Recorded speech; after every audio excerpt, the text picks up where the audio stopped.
first I'm going to start with a story, and then I'll tell you a little bit about myself. When I was in high school, I was on the show choir. So it's sort of like if you've ever seen Glee, only not that good, because, well, we were just a little brand new show choir. And what we did was we sang and we danced. And I loved being in show choir because it gave me an opportunity to feel like I belonged to something, and I really liked singing. But there was a couple of things that were difficult. Like, I wasn't very coordinated. And so to sing and dance at the same time was really hard for me. And so when we would practice, I would always stand at the back and I would practice and watch everybody else so that I could get the hang of it. And I liked that. And I liked feeling like I was a part of something. And we had these cute little costumes, you know, this was back in the late 80s. So we had these neon vests that we wore, with these black skirts. And we would just get so excited when we'd go perform. And we'd sing all these songs and be super enthusiastic. Well, one time, my parents came to watch me sing and dance. And I was super excited to have them come because I knew our group was really good. And I knew we did a good job. And I finally learned my little parts. And I felt confident in what I was doing. And they came and they watched. And it was over. I went up to them. And I'm like, what did you think? And my dad looks at me and he says, why don't you listen? And I just kind of...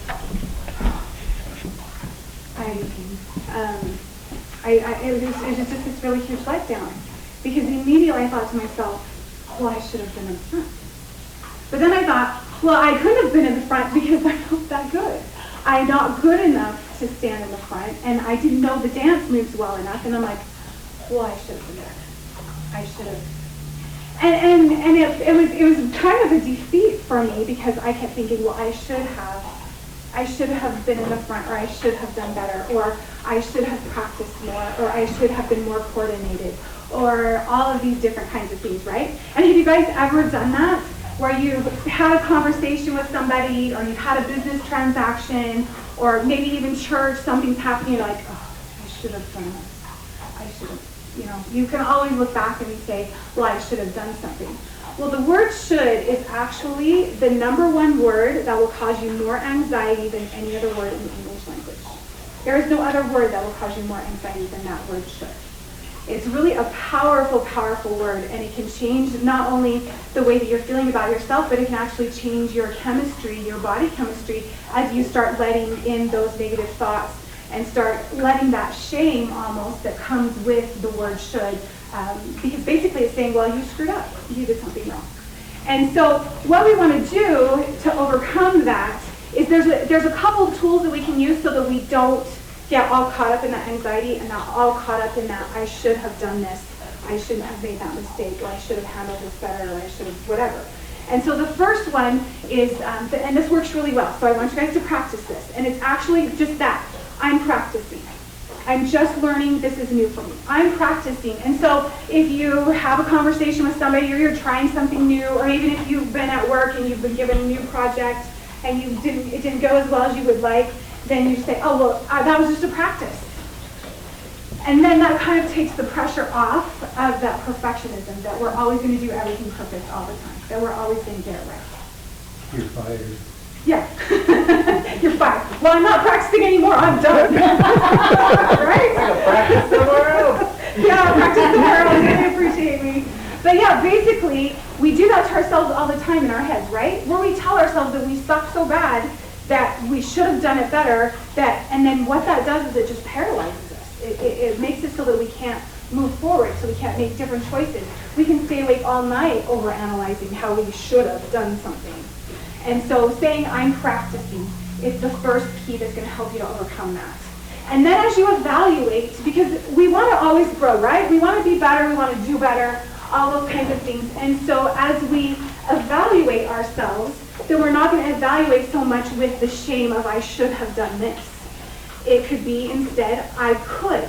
Next time I do this, I could do this. I could say this. I could keep my mouth shut. I could try a little harder with this. I could, and you could come up with specific things that you can do next time that are actually empowering rather than losing all of your power to the word should. Does that make sense? Okay, so the first one is practicing. I'm just practicing. When you start feeling bad about the way something went, you say, that was just a practice. I will try again. And then the second thing is I could. next time I could do this, or when you're looking at the list of things that you have to do for the day, and it's like, whoa, huge, big. Am I the only one that makes this kind of list? When you have that list, you could, and you start feeling all of this pressure, oh, I should do this, I should do this, I should do this, and then that starts causing you anxiety, then what you can do with that is you can say, oh, I could do this, or I get to do this, I get to go to work today, I get to clean my house today, I get to do these kinds of things, and it shifts the power of that. Do you see that? And when you're in the power of I get to choose this, rather than I should do that, then it's going to make a huge difference for you. A huge difference. So just a couple of little things that will kind of help, just tiny little tweaks that will help you with your anxiety.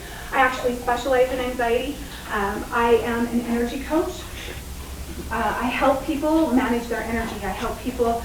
What I'm really, really good at is finding the hidden causes, the hidden reasons that are like deep down buried that are keeping you from getting what you want, whether it's in a relationship or it's money or it's all kinds of things. You're trying to lose weight, those kinds of things. If you're trying to do those things and you can't figure out what's holding you back, I'm really good about figuring out what that is and then helping you to shift that out and get rid of it so that you can have a different energy and you can bring that better energy to you.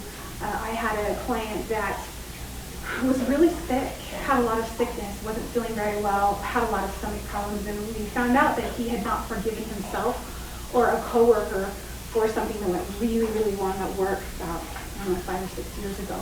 And once we worked through that and got rid of all of the blocks that were making it difficult to forgive in the first place, and then he started doing the work of actually doing the forgiveness work and working on those kinds of things, nothing too different. He was a new person. And that's the beauty of working with people and doing energy and getting down to the root causes of what is the problem and how you can fix that and change that. And then try and have some relief. You know, when you work with me, then you get immediate relief where you think,